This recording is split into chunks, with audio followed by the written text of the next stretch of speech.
বিসমিল্লাহির রহমানির রহিম। আসসালামু আলাইকুম রহমতুল্লাহ বারাকাতুহু। দেশ প্রবাসী যে যেখান থেকে সাথে আছেন, প্রিয় বন্ধু শুভাকাঙ্ক্ষী, সবার জন্য দোয়া রইল।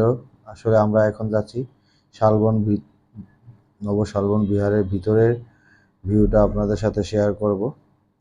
তো আসলে রৌদ্র জল মুহূর্ত আর অনেক দর্শনার্থীদেরও ভিড় ছিল, কারণ ঢাকা এবং সন্নিকট হওয়াতে অনেকগুলা ঘোরার স্পট, ময়নামতি, কোটবাড়ি, কুমিল্লা, এই জায়গাটাতে অনেকে আসলে সপরিবারে ঘুরতে আসে, তাই দর্শনার্থীদেরও ভিড় চোখে পড়ার মতো ছিল।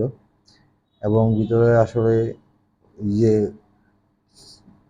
পিতলের হয়তো যে উপরের ইয়েটা, আর আমার পিছনে দেখতে পাচ্ছেন ড্রাগনগুলো আসলে রোদে জ্বলজ্বল করতেছিল। আর ওই যে উপরে তাদের বৌদ্ধ ধর্মের স্ট্যাচু, এবং পিছনে দেখতে পাচ্ছেন দেয়ালে অসংখ্য কারুকাজ করা আছে আধুনিকতার সাথে এবং অনেকটা তাদের ধর্মীয় স্টাইলে। আর ভিতরে আপনাদেরকে ঘুরিয়ে দেখানোর চেষ্টা করতেছি। অনেক ভবন প্রিয়াসু দর্শনার্থীরা, দেখতেই পাচ্ছেন ভিড় ছিল চোখে পড়ার মতো। আর পিছনে আপনাদের সাথে ট্রামটা শেয়ার করলাম।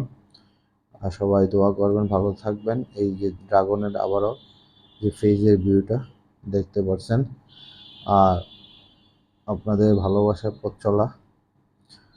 আসলে বাচ্চারা সহ এখানে দেখেন, বাচ্চারা পদ্ম ফুল নিয়ে খেলা করছে। এখানে পদ্ম ফুল রাখা ছিল। সবাই দোয়া করবেন। আসসালামু আলাইকুম রহমতুল্লাহ ওবারাকাতুহু। দেশ প্রবাসী যে যেখান থেকে ভিডিওটি দেখছেন, বেশি বেশি শেয়ার করে পাশে থাকবেন।